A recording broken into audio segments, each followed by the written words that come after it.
വീടുകളുടെ രൂപകൽപ്പനയിലും നിർമ്മാണത്തിലും ഒരുപാട് പരീക്ഷണങ്ങൾ നടന്നുകൊണ്ടിരിക്കുന്ന ഒരു കാലമാണിത്. നമ്മുടെ പുതിയ തലമുറയിലെ ആർക്കിടെക്റ്റുകളും എഞ്ചിനീയർമാരും ഒക്കെ വീടുകളുടെ എലിവേഷനിലും ഇന്റീരിയർ ഡിസൈനിലും ധാരാളം മാറ്റങ്ങളാണ് വരുത്തിക്കൊണ്ടിരിക്കുന്നത്. അത്തരം മാറ്റങ്ങളുടെ പ്രത്യക്ഷ രൂപം എന്ന് വിശേഷിപ്പിക്കാവുന്ന ഒരു വീടാണ് വാസ്തു പരമ്പരയുടെ ഇന്നത്തെ എപ്പിസോഡ് ഞങ്ങൾ അവതരിപ്പിക്കുന്നത്. തീർത്തും ഒരു ന്യൂ ജനറേഷൻ ഹോം എന്ന് പറയാവുന്ന ഒരു പാർപ്പിട നിർമ്മിതി കാണുക.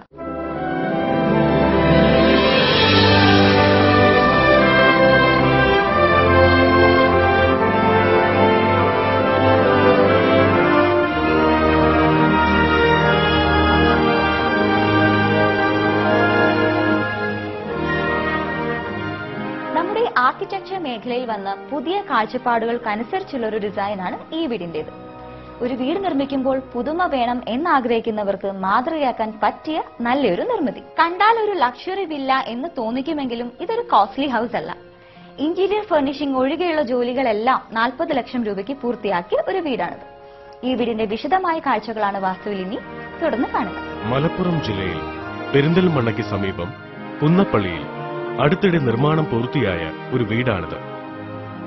ആധുനിക വാസ്തുകലയുടെ സൗന്ദര്യം അപ്പാടെ വിളിച്ചറിയിക്കുന്ന ഒരു മോഡേൺ വില്ല.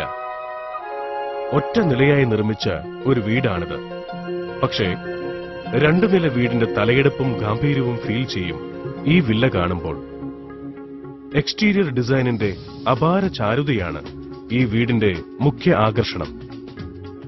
സ്ലോപ്പിംഗ് സ്റ്റൈലിൽ റൂഫിംഗ് പാറ്റേൺ ഒരുക്കി ഇന്തോനേഷ്യൻ ടെറാക്കോട്ട ടൈൽ പതിച്ച റൂഫ്, സ്ക്വയർ ഷേപ്പിലുള്ള പില്ലറുകൾ, റൂഫിനും മീതെ ഉയർന്നു നിൽക്കുന്നതും ടൈൽസ് ക്ലാഡിംഗ് നടത്തിയതുമായ പ്രൊജക്ഷൻ വാളുകൾ തുടങ്ങിയവ കൊണ്ട് ആകർഷണീയത ഏറെ തോന്നിപ്പിക്കുന്ന ഒരു ഹോം ഡിസൈൻ.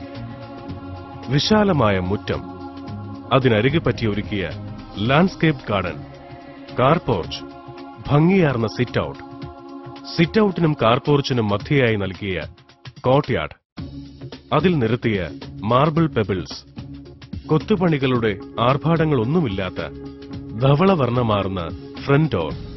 ഇങ്ങനെ പുറം കാഴ്ചയെ ആകർഷകമാക്കുന്ന നിരവധി ഫീച്ചറുകൾ വേറെയുമുണ്ട് ഈ വീടിന്. ഹൃദ്യവും ലാളിത്യവും നിറഞ്ഞതാണ് ഈ വീടിന്റെ അകമുറികൾ. ഫ്രണ്ട് ഡോർ തുറന്നാൽ ചെറിയൊരു ഫോയർ. ഫോയറിന്റെ വലതോരത്തായി എക്സ്ട്രീം പ്രൈവസി എൻഷുർ ചെയ്ത ഫോമൽ ലിവിംഗ് ഏരിയ. ഫോമൽ ലിവിംഗിന്റെ ഓപ്പോസിറ്റായി ഫോയറിന്റെ ഇടതുഭാഗത്തായി ഒരു ഡ്രൈ കോർട്ട്യാർഡ്. പിന്നെ ടിവിയും മറ്റും കാണാനായി ഒരുക്കിയ ഒരു എന്റർടൈൻമെന്റ് ഏരിയ. വിശാലമായൊരു ഹാളിൽ ഒരുക്കിയ ഡൈനിങ് സ്പേസ്. അതിനരികിലായി തന്നെയുള്ള ഈ മോഡേൺ കിച്ചൺ. ഡൈനിങ് ഏരിയയ്ക്ക് സമീപമുള്ള ഈ ഗസ്റ്റ് ബെഡ്റൂം. എന്റർടൈൻമെന്റ് ഏരിയയ്ക്ക് സമീപത്തായി ഒരുക്കിയ ഈ മാസ്റ്റർ ബെഡ്റൂം തുടങ്ങി വളരെ ലളിതമായ അകമുറി ലേഔട്ടാണ് ഈ വീടിന്. പെട്ടെന്നൊന്നും ഫ്രഷ്നെസ് നഷ്ടപ്പെടാത്തതും സുന്ദരവുമാണ് ഈ വീടിന്റെ ഫർണിഷിംഗ് പാറ്റേൺ. മിനിമലിസ്റ്റ് കോൺസെപ്റ്റിൽ മാത്രം ഫർണിഷിംഗ് ഒരുക്കിയ ഒരു സുന്ദര ഗേഹം. ഇങ്ങനെ അകമുറി സജ്ജീകരണങ്ങളും എക്സ്റ്റീരിയർ ഡിസൈനും ഒരുപോലെ ആകർഷകമായ ഒരു വീടാണിത്.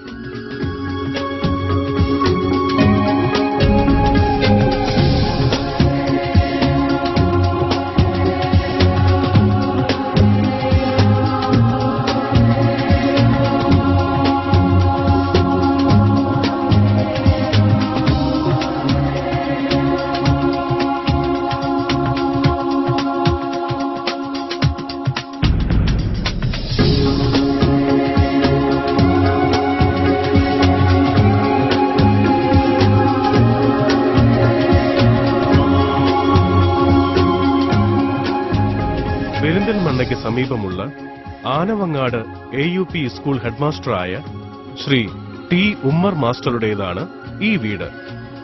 തീർത്തും മോഡേണായ ഒരു വില്ല വേണമെന്ന കാഴ്ചപ്പാടിലാണ് ശ്രീ ഉമർ മാസ്റ്റർ ഈ വീട് നിർമ്മിച്ചത്.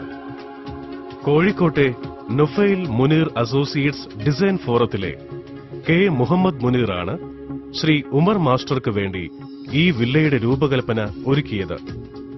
ഒറ്റ നിലയിലുള്ള ഒരു വില്ല, അതും അത്യാവശ്യമായ പ്രൈവസിയും നല്ല വെന്റിലേഷനുമായൊരു വീട്. ഡിസൈനിനായി മുനീറിനെ സമീപിക്കുമ്പോൾ ഉമർ മാസ്റ്ററുടെ ആവശ്യം അതായിരുന്നു. 1 സ്റ്റോറി ഹൌസ് എന്ന് ഉമർ മാസ്റ്റർ നിർദ്ദേശിച്ചതിനനുസരിച്ച് തന്നെയാണ് ശ്രീ മുനീർ ഇതിന്റെ ഡിസൈൻ ഒരുക്കിയത്. എന്നാൽ കാഴ്ചയ്ക്ക് ഒറ്റ നിലയെന്ന് തോന്നാത്ത ഒരു പാറ്റേൺ ക്രിയേറ്റ് ചെയ്തു. ഡിസൈനിൽ സ്വീകരിച്ചതാവട്ടെ തീർത്തും കണ്ടംപററി എന്ന് പറയാവുന്ന സ്റ്റൈലും. കർവ് സ്റ്റൈലോ സർക്കിൾ ഷേപ്പോ എങ്ങുമില്ല. ഹൊറിസോണ്ടലും വെർട്ടിക്കലുമായ സ്ട്രെയിറ്റ് ലൈൻ പാറ്റേൺ ആണ് ഡിസൈനിൽ തെളിയുക. എന്നിട്ടും ഈ ഒറ്റനില വീട് ഏറെ ആകർഷകമായി തന്നെ ഒരുക്കാൻ മുനീറിന് സാധിച്ചു. 1 സ്റ്റോറി ബിൽഡിംഗ് ആകുമ്പോൾ പൊതുവെ ക്ലയന്റിന് ചെറിയൊരു കൺഫ്യൂഷൻ ഉണ്ടായിരുന്നു. വീട് കാണാനൊരു ഹൈറ്റും കാര്യങ്ങളും അതിന്റെ പ്രൊപ്പോർഷൻ കറക്റ്റ് ആവും എന്നുള്ളത്. ആ ഒരു റിക്വയർമെന്റ്സ് അതിനനുസരിച്ചിട്ട് പൂർണ്ണമായിട്ടും ചെയ്യാൻ നമ്മൾ ശ്രമിച്ചു. ഇതിൽ പൊതുവെ നമ്മൾ യൂസ് ചെയ്തിരിക്കുന്നത് ഫുൾ കണ്ടംപററി പാറ്റേൺ തന്നെയാണ്. കണ്ടംപററി പാറ്റേൺ ഒരു കേരള സ്റ്റൈലിൽ ചെയ്യാന്നുള്ള രീതിയിലാണ് നമ്മൾ വീട് ചെയ്തിരിക്കുന്നത്. ഫുൾ ബോക്സി ടൈപ്പ് ഡിസൈൻസ് അല്ലാതെ കർവിഷ് ആയിട്ടുള്ള ടൈപ്പോ അല്ലെങ്കിൽ ഒരുപാട് കൊത്തുപണിയുള്ള ഡിസൈൻ ഒന്നും ഈ വീട്ടിൽ നമ്മൾ ചെയ്തിട്ടില്ല.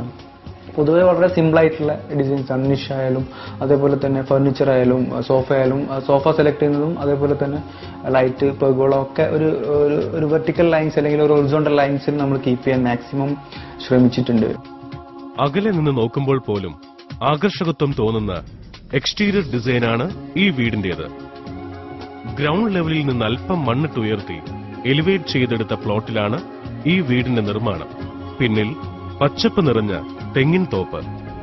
പച്ചപ്പിന്റെ ഈ പശ്ചാത്തലത്തിൽ ഏറെ ഭംഗി തോന്നും ഈ വീടിന്. ഒറ്റ നിലയിൽ ഫ്ലാറ്റ് റൂഫ് ഹൌസായാണ് ഈ വീട് നിർമ്മിച്ചത്. പക്ഷേ എക്സ്റ്റീരിയർ ബ്യൂട്ടി വർദ്ധിപ്പിക്കുവാനും വീടിന്റെ ഇൻസൈഡിൽ കുളിർമ നിറയ്ക്കാനുമായി ഫ്ലാറ്റ് റൂഫിന് മേൽ ട്രസ് വർക്ക് ചെയ്ത് ടൈൽസ് വിരിച്ചിട്ടുണ്ട്. ഇന്തോനേഷ്യയിൽ നിന്നുള്ള ടെറാക്കോട്ട ടൈൽസ് ആണ് റൂഫിൽ നിരത്തിയത്. പല തട്ടുകളായാണ് റൂഫിന്റെ നിർമ്മാണം. കാർപോർച്ചിന്റെ റൂഫ്, സിറ്റ് ഔട്ടിന്റെ റൂഫ്, കിച്ചൺ സൈഡിൽ നൽകിയ ഡബിൾ ഹൈറ്റ് റൂഫ്, മെയിൻ സ്ട്രക്ചറിന്റെ റൂഫ് എന്നിങ്ങനെ സ്ലോപ്പിംഗ് സ്റ്റൈൽ റൂഫിന്റെ ബഹുസ്വരത ഇതിനെ ഹൃദ്യമാക്കുന്നു. സ്ലോപ്പിംഗ് റൂഫിന് മീതെ ഉയർന്നു നിൽക്കുന്ന പ്രൊജക്ഷൻ വാളും ഈ വീടിന്റെ പ്രത്യേകതയാണ്. ടൈൽസ് ക്ലാഡ് ചെയ്തതിനാൽ ഏറെ ഭംഗി തോന്നുന്നു പ്രൊജക്ഷൻ വാളുകൾ. സാധാരണ എക്സ്റ്റീരിയർ 1 ഫ്ലോർ ബിൽഡിംഗ്സ് ഒക്കെ സിംഗിൾ സ്റ്റോറിയുടെ ബിൽഡിംഗ്സ് ഒക്കെ ഒരു അൺഈവൻ പ്രൊപ്പോർഷനിലാണ് ഉണ്ടാവില്ല. ഈ പ്രൊപ്പോർഷൻ എങ്ങനെ കീപ്പ് ചെയ്യാൻ പറ്റും എന്നുള്ളത് ഭയങ്കര കൺഫ്യൂഷൻ ഉണ്ടായിരുന്നു അവർക്ക്. അത് നമുക്ക് ഇതിന്റെ ഫ്ലാറ്റ് സ്ലാബ് ചെയ്തിട്ട് അതിന്റെ മുകളിലായിട്ട് നമ്മൾ ഇൻഡസ്ട്രിയൽ റൂഫിംഗ് ചെയ്തിട്ട് അതിന്റെ മുകളിൽ നമ്മൾ ഇമ്പോർട്ടഡ് റൂഫ് ടൈലാണ് യൂസ് ചെയ്തിരിക്കുന്നത്. ഇന്തോനേഷ്യയിൽ നിന്ന് ഇമ്പോർട്ട് ചെയ്ത റൂഫ് ടൈലാണ് യൂസ് ചെയ്തിരിക്കുന്നത്. അതോടൊപ്പം തന്നെ പുറത്ത് നമ്മൾ ക്ലാഡിംഗ് ടൈൽ യൂസ് ചെയ്തിട്ടുണ്ട്. അത് ഫ്ലൈംഡ് ലെതർ ഫിനിഷ്ഡ് ഗ്രാനൈറ്റ് ആണ് നമ്മൾ സിൽ ഹൈറ്റിന് താഴോട്ട് മൊത്തം ചെയ്തിരിക്കുന്നത്. അതിന് നമ്മൾ അതിലൊരു കീപ്പ് ചെയ്തിരിക്കുന്ന ഒരു ഡയമണ്ട് കോൺസെപ്റ്റ് ആണ്. ഈ ഇന്റർലോക്ക് ചെയ്തതുപോലെ 45 ഡിഗ്രിയിലാണ് നമ്മൾ ആ ടൈൽ കട്ട് ചെയ്തിട്ട് ചെയ്തിരിക്കുന്നത്. അതോടൊപ്പം തന്നെ മൊത്തത്തിൽ നമ്മളൊരു ഗ്രേ ഷെയ്ഡ് കുറച്ച് കണ്ടംപററി കളറായ ഗ്രേ കളർ നമ്മൾ കുറച്ചായിട്ട് അപ്ലൈ ചെയ്തിട്ടുണ്ട്. ബാക്കിയുള്ളത് ഒരു ലൈറ്റ് കളറാണ്. വൈറ്റിനോട് ചേർന്ന ഒരു വൈറ്റിഷ് കളറാണ് മൊത്തത്തിൽ എക്സ്റ്റീരിയറിന് യൂസ് ചെയ്തിരിക്കുന്നത്.